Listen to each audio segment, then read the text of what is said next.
Bonjour Sophie, merci d'être là ce matin parce qu'on l'a appris avec les chiffres de l'INSEE. La France comptabilise quand même près de 60 000 entreprises à céder chaque année et la tendance est toujours la même depuis quelques temps. Et puis, parmi les 60 000, il y en a la moitié d'entre elles, c'est-à-dire 30 000, qui disparaissent purement et simplement faute de repreneurs.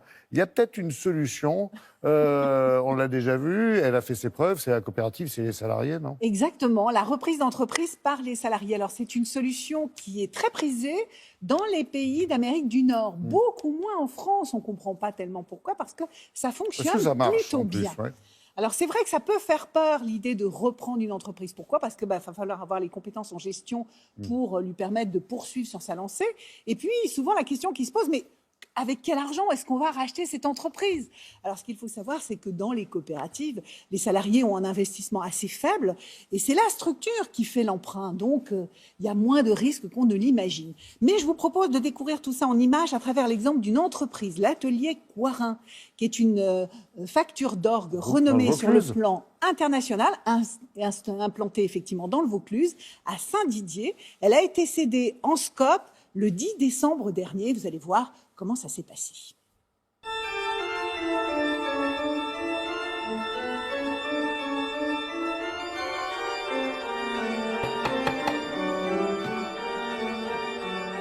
Cet orgue sera installé dans la cathédrale Saint-Jean de Lyon. C'est une reconstruction. On l'a d'abord démonté en pièces détachées, bien sûr, et puis ensuite restauré les éléments qui étaient restaurables et complété par des parties instrumentales neuves pour faire l'instrument que vous voyez ici.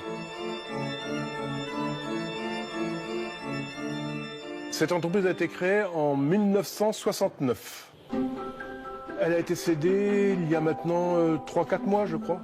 Elle est cédée sous la forme d'une scope, et donc cet outil de travail leur appartient. Ce qui fait la valeur d'une entreprise comme celle-ci, c'est le savoir-faire. Donc le seul moyen de transmettre une entreprise, c'est de la transmettre à ceux qui savent. C'est la façade derrière, ça? Oui, avec les trains de pied. Si ça marche déjà comme ça à l'atelier, à la cathédrale, ça va bien aller. On travaille ensemble avec Pascal parce que c'est une période de transition. On vient de signer la SCOP. Et pour quelques temps, on va continuer bien sûr à travailler ensemble pour que Pascal me transmette tout son savoir-faire dans la facture d'orgue au niveau de comment gérer l'atelier. Parce qu'un atelier qui a vécu pendant 50 ans, c'est clair que c'est une réussite. J'ai cédé l'entreprise, mais bien sûr, je ne peux pas la quitter comme ça. J'y suis quand même assez souvent. J'interviens surtout comme consultant. Et voilà, on va voir le travail de Christophe, qu'il est en train de préparer la mécanique de l'orgue de Neuchâtel. La reprise d'une entreprise en SCOP peut être réalisée en 2 à 3 mois.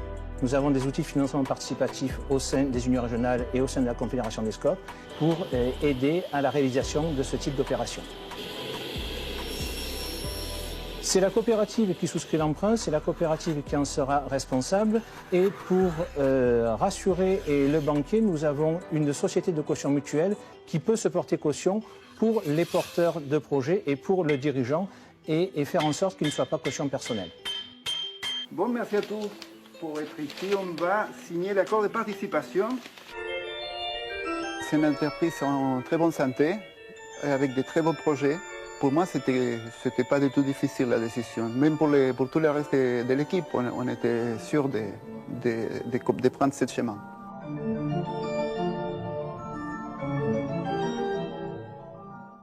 Magnifique. Dis-moi, Sophie, est-ce que ça marche sur le long terme aussi? Eh bien, ça marche. Et je vais vous donner un chiffre, il est assez explicite. Le taux de pérennité à 5 ans des entreprises reprises sur le plan national, c'est 60%. Pour les entreprises reprises par les salariés sous forme de coopérative, c'est 82%.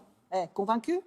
Il y a des SCOP, des unions nationales qui peuvent nous aider. Oui, justement, pour en savoir Quand plus on sur reprend. ce type de session, il y a l'Union nationale des SCOP. Le site internet s'affiche en ce moment même à l'écran. Voilà, puis ça se retrouve assez facilement. Oui. Merci beaucoup, madame. C'était super sympa et rempli d'espoir. On s'absente 2 minutes et on se retrouve pour la météo avec Nathalie Riouet. I'm